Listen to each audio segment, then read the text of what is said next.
संभाले। ना मालूम अबू बकर को क्या हो चला है। अब ये हमारी मजलिसों में भी नहीं आते और ना ही ज़्यादा लोगों से बात करते हैं। ज़रूर कोई गंभीर मसला है जो हमसे छुपा रहे हैं, वरना ये तो हमेशा आगे रहने वालों में से है। कैसे हो मेरे भांजे उमर? मैं खैरियत से हूँ जब तक मेरे सारे मामा खैरियत से हैं। तो फिर हमारे साथ चलो, या तुम भी कहीं मसरूफ़ हो? मैं भी। मुझे मेरे लोगों से कोई दूर नहीं रख सकता। चलो चलो।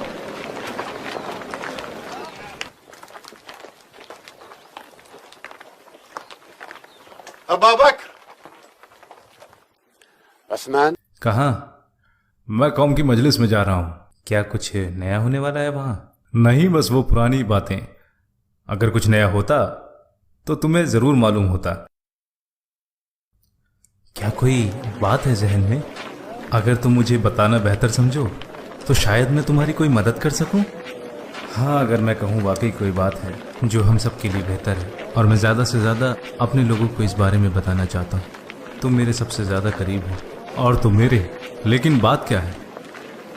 आज मजलिस को छोड़ो और मेरे साथ चलो। अच्छा, एक बात बताओ, तुम अपने भाई के बारे में क्या सोचते हो? कौन? आप? क्या मैंने कभी तुमसे झूठ कहा है? नहीं, बिल्कुल नहीं। बल्कि आप तो सबसे सच्चे और नेक दिल इंसान हैं और हम सबसे ज़्यादा सच्चे मोहम्मद इब्ने अब्दुल्ला हैं। हाँ, वाकई जैसा आपने कहा वो अस्सादिकुल अमीन है। लेकिन आप उनकी बात क्यों कर रहे हैं? कुछ बताएंगे?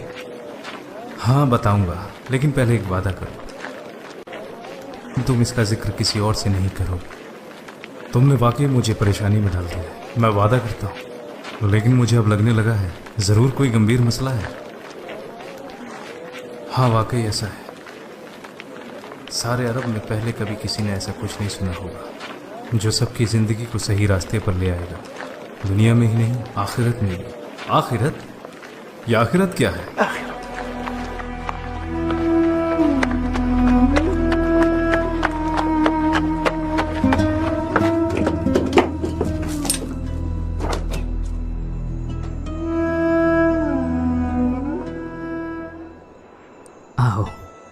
आपके चचा के बेटे मोहम्मद कैसे हैं? अपने रब के फजल से वो बिल्कुल ठीक है। कौन रब? मैंने आपको आज उनके साथ पहाड़ी रास्ते पर देखा था। आप वहाँ क्या कर रहे थे? मेरी तो कुछ समझ नहीं आया। आप दोनों ने सजदे किए और फिर खड़े हो गए, और ये सजदे वैसे बिल्कुल नहीं थे जैसे हम अपने बुतों को करते हैं। जो आपने हमें करते देखा उसे नमाज कहते हैं वालिद साहब, जिसको अल्लाह ने अपने नबी के जरिए हम पर फर्ज किया है। हाँ, आपके भतीजे मोहम्मद, बेशक अल्लाह की कसम वो नबी है और उन पर वही की जाती है जो कि अल्लाह का कलाम है, यानी कुरान, और मैं उनके दीन पे चलता हूँ, यानी इस्लाम।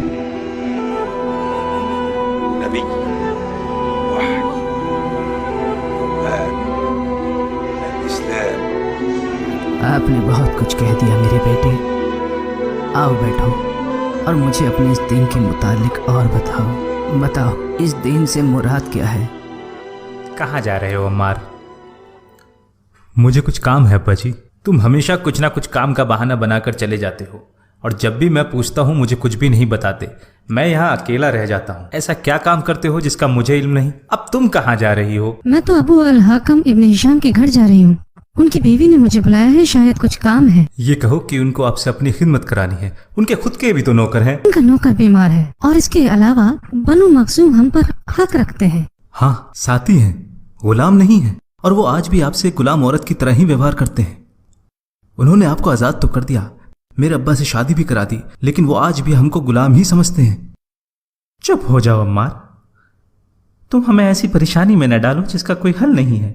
उनके हम पे बहुत एहसान है। जानते हो, जब मैं यमन से यहाँ आया था तो मखजूम कबीला ही था जिसने मुझे आसरा दिया और मेरी हिफाजत की और मुझे अपना साथी बनाया। अब मेरी रूह पर सिर्फ उन्हीं का ही हक है। इस रूह का मालिक उसका बनाने वाला है। क्या कहा इसने? मेरे बेटे, वो आपको हक के रास्ते पर चलने के लिए बुला रहे हैं। आप हमेशा उनके साथ ही रहना। और जब तक अल्लाह की मर्जी ना हो तब तक इस बारे में किसी और से जिक्र भी नहीं करना।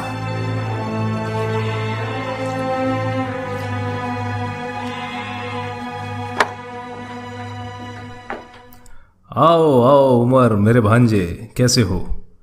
यहां बैठो। और तुम्हारे बाबा अल खत्ताब कैसे हैं? अच्छे हैं। अच्छा बताओ, आज कैसे आना हुआ, या कोई खास बात है? मैंने कुछ सुना है जो मुझे पसंद नहीं आया। मुझे नहीं लगता आप इस बात से अनजान हैं। तुम्हारा मतलब मोहम्मद, अगर जो मैंने सुना है वो सही है, तब भी जब तक ये बात सबके सामने नहीं आ जाती हम कुछ नहीं कर सकते। मुझे नहीं पता वो ऐसा क्यों कर रहे हैं। हो सकता है वो हमारे खिलाफ जंग की तैयारी कर रहे हैं। मुझे पूरा यकीन है कि वो चुपचाप अपना दीन फैला रहे हैं और उन लोगों को शामिल कर रहे हैं जिन पर वो विश्वास करते हैं। अगर ऐसी बात थी तो पहले हमसे शुरुआत क्यों नहीं की? हम तो कुरैशी सरदार हैं। एक तरीके से उन्होंने सही किया। हम उनकी बातों में नहीं आने वाले। मुझे लगता है हमें उनको सुनना चाहिए। क्या उसने तुम पर भी कोई जादू कर दिया है? जो भी हमने अपने पूर्वजों से सीखा है वो काफी है। इससे बुरा कुछ भी नहीं कि उन्होंने हमारे पूर्वजों का दीन मिट्टी में मिला दिया, वो दीन जिसने हमें सारे अरब पर बादशाहत बख्शी। अगर वो नबी होने का दावा करते हैं और ये कह रहे हैं कि उस खुदा को जानने के लिए अपने नबी को जानो, तब भी हम ये कैसे मान लें कि बनी हाशिम हमारा सरदार हो सकता है और हम उसके मानने वाले? हद तो तब हो गई जब वो कहता है कि बनी हाशिम को नहीं, उस खुदा को मानो जिसने मुझे नबी बनाकर भेजा है। क्या तुम हम लोगों में से नहीं हो सुमैया? जी, मेरा मतलब मैं आपकी बात का मकसद नहीं समझ सकी सरदार। ये बड़ी समझदार औरत है, हमेशा सच सही जवाब देती है। बोलो, घबराओ नहीं। क्या तुम हम लोगों में से नहीं हो? जी बिल्कुल सरदार। बढ़िया, तो बताओ कौन है हम? और आप भी सरदार। तुम्हारी तरह? हाँ, और लोगों के अलग अलग रुतबे होते हैं सरदार। मेरा मतलब हम आपके मवाली हैं, यानी हुक्म मानने वाले। जैसा मैंने पहले भी कहा था, सुमैया बड़ी होशियार औरत है। हमारे भाई अबू हुदैफा ने इसे आजाद करके बहुत अच्छा किया और इसकी शादी यासिर अल हनफी से करा दी। शुक्रिया, मुझे नहीं चाहिए। अब तुम समझे भांजे क्यों मोहम्मद लोगों को अपने दीन की तरफ बुला रहा है? ताकि इस बहाने वो नबूवत की आड़ लेकर हम सबके ऊपर राज कर सके। हमारे खुदाओं की कसम, अगर उसने हमसे थोड़ी भी उम्मीद रखी तो उसे मुंह की खानी पड़ेगी। सुमैया, आज हमारी तरफ से सबके लिए खाने का इंतजाम करो, कोई भी भूखा ना रह पाए। और हां, कंजूसी बिल्कुल मत करना। जो हुक्म सरदार। इक्रिमा, हमारे सभी नौकरों से कहो कि वे लोगों को रात के खाने के लिए बुलाए और कोई भी राहगीर या फकीर भूखा न रहे। देखता हूं वो कैसे लोगों को अपनी तरफ बुलाता है।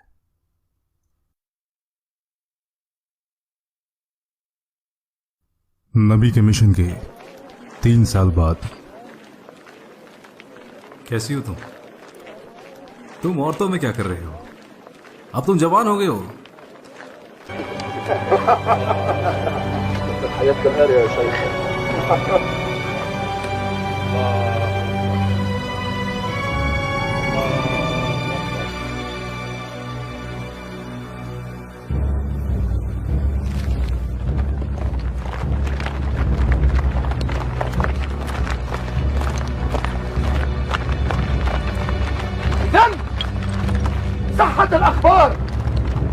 तो खबर पक्की है।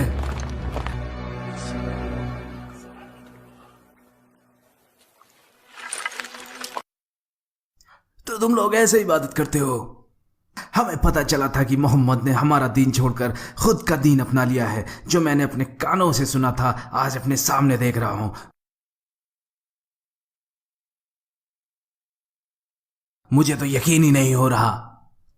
तुम्हारी तो गिनती भी बढ़ती जा रही है और मैं आज तक गफलत में था कि ये पूरा मजाक है। देखो अबू सुफियान, मेरी बात सुनो। हमारा इरादा तुम्हें दुखी करने का नहीं था। हम तो बस यहाँ खुदा की इबादत कर रहे थे और तुमने हमें ढूंढ लिया। हम तो बस वही कर रहे हैं जो हमारे रसूल अल्लाह ने हमसे कहा है। रसूल अल्लाह, ये बस एक खुदा की मर्जी थी जो तुमने हमें यहाँ देखा। और अब मेरी मानो तो हमें अपना काम करने दो और तुम अपना काम करो। हम तुमसे नहीं पूछेंगे कि तुम क्या कर रहे हो और तुम हमसे ना पूछो कि हम क्या करते हैं। वाह वाह, इससे बुरा और क्या हो सकता है। अब्दुल्ला इब्ने मसूद, वल्द इब्ने उम्मे अब्द, तू तो भेड़े चढ़ाता है। उकबा इब्ने अबी मुवैद की तो कुरैश के सरदार से जबान दराजी करेगा। अपनी औकात भूल गया। तुम हमसे मत पूछो हम क्या करते हैं और हम तुमसे नहीं पूछेंगे कि तुम हम क्या करते हो। तेरी ये मजाक। और तुम साथ, तुम भी इन लीच लोगों का साथ दे रहे हो। तुम भी तो हम कुरैश के ज़ोहरा कबीले में से हो। तुम्हारा क्यों दिमाग खराब हो गया है? ये सब मुझसे बेहतर है। हमें तो ऐसा लगता है कि तुम इनसे ज्यादा गए गुजरे हो। जब तक हम तुम्हें तुम्हारी गलतियों का सबक न सिखाते तब तक तुम्हें छोड़ेंगे नहीं। मारो इन्हें, मारो इन्हें।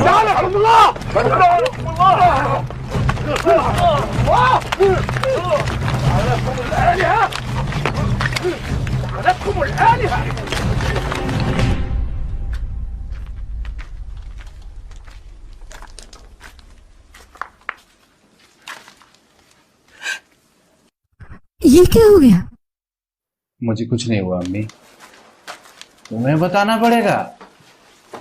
आज हमने उन्हें उन्हीं के तरीके से सबक सिखा दिया। आज के बाद वो कभी हमसे नहीं मिलेंगे। तुम किसकी बात कर रहे हो? अबू सुफियान और उसके साथी। क्या कहा? अबू सुफियान और उसके साथी। अबू सुफियान और उसके साथी, ये तुमने क्या कर दिया बेटे?